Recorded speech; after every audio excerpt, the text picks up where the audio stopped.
بسم الله الرحمن الرحيم. مقعي وأنور محمود حاج خليف كم مقع دير درويشكا. waxaan halkan ka salaamayaa dhammaan ummadda Soomaaliyeed meel kasta ay joogto. Salaamki bacdi waxaan rabaa inaan saaka fariin kooban halkan uga gudbiyo dhalinyarada Soomaaliyeed. Dhalinyarada Soomaaliyeed meel kasta ay joogto dalka iyo dibaddaba dhammaantood waxaan rabaa inaan la wadaago fariin yar. Fariintaas oo ah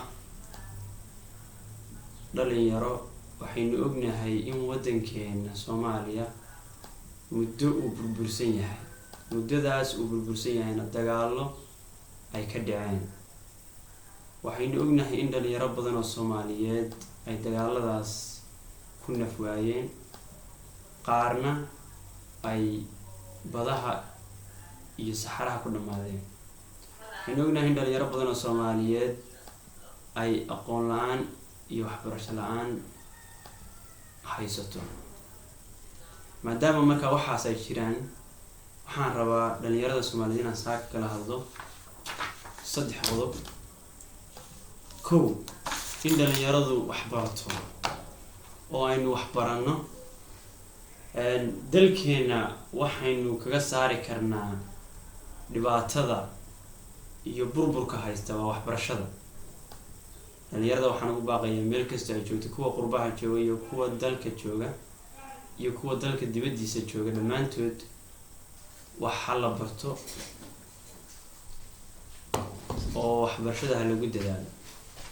waxbarashadaas ha loogu horreysiiyo diinta Islaamka.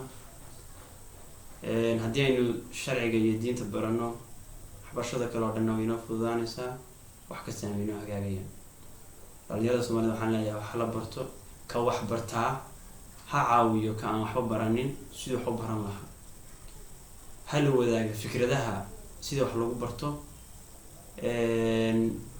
dhalinyaradu markaa ha baraarugto. muddo ayaa loo isticmaalaya xaaba ahaan oo dagaalada lagu waday, marka iminka waxa la barto. waxaan kaloo ugu baaqayaa dhalinyarada Soomaaliyeed qabyaaladda ha la iska ilaaliyo.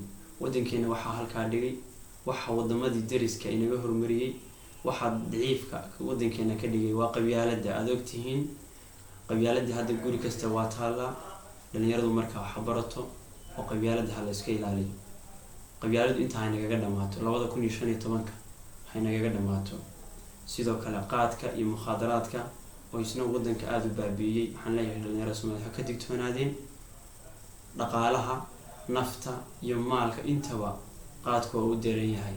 marka dhalinyarada Soomaaliyeed waxaan ka waaninayaa inay qaadka iyo sigaarka iyo waxa wixii la xiriira ee mukhaadaraada aysan isticmaalin maandooriyaha.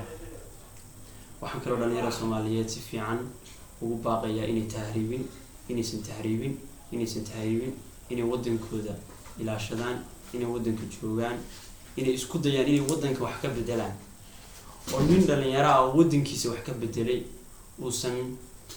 aysan aadin. dhalinyarada caalamku inagama aqoon badna, dhalinyarada caalamku waxaan leeyahay inagama caqli badna, laakiin way inaga fikir badan yihiin, way inaga dadaal badan yihiin, way inaga aqoon badan yihiin. taana waxaa keentay dhalinyarada ayaa keentay. marka waxaan leeyahay wadamada waxa horumariya waa dhalinyaro, waddanka waxa bedeli kara waa dhalinyaro. marka waxaan leeyahay dhalinyarada Soomaaliyeed meel kasta ay joogto, waddankeena Soomaaliya aynu wax ka bedelno. waxaynu wax kaga bedeli karnaa kow, inaga wax barana. labo, inaga waddanka aynan ka tahriibin, aynan ka tegin. saddex, inagoo dadka waayeelka ee waxgaradka ah aynan dhinaca xun aysan inoo isticmaalin, ay inoo isticmaalaan dhanka wanaagsan. waxaan kaloo dhalinyarada ugu baaqaya haddii ay wax barato, berrita ka maalinimada wax barata waxaa kasoo bixi doona hogaamiyayaal caadila, hogaamiyayaal karti leh, hogaamiyayaal waxqabad leh. waad ogtihiin hadda hogaamiyayaasha waddanka waa laga cabanaya. marka waxaa keenaya maxay? dhalinyarada mustaqbalku ee hadda rabta inay mustaqbalkan waddankan ka noqoto hogaamiyayaal waxa barteen si ay u noqdaan hogaamiyayaal caadiliina, hogaamiyayaal karti iyo ninkarmoodba leh. dhammaantood wiilal iyo hablaba waxaan leeyahay meel kasta aad joogtaan daafaha caalamka waxaa la barto, waxbarashada ha lagu dadaalo. السلام عليكم ورحمة الله وبركاته. dhalinyarada Soomaaliya aad baan idin salaamaya dhammaantiin meel kasta aad joogtaan.